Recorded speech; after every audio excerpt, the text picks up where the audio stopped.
மைண்டில் ஓடிட்டு இருக்கிறதுனால நம்மளுக்கு வந்து அந்த எண்ணெய் காப்பு நான் போடும்போது நான் வீடியோ வந்து எடுக்காமல் விட்டுட்டேன்.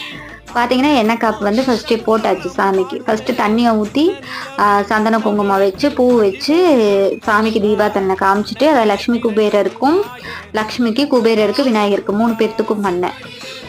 பண்ணிட்டு அதுக்கப்புறமா நல்லெண்ணெய் ஊற்றி கொஞ்ச நேரம் விட்டுட்டேன். நல்லெண்ணெய் ஊற்றிட்டு தான் நான் போய் இப்போ பார்த்தீங்கன்னா பால்லாம் காய வச்சேன். பாட்டி டீ கேட்டாங்க, போட்டு கொடுத்தேன்.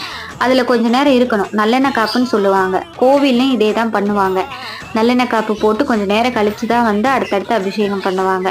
அந்த மாதிரி பார்த்தீங்க அப்படின்னா அதுக்கப்புறமா மஞ்சள் தூள் வந்து போடுறேன்.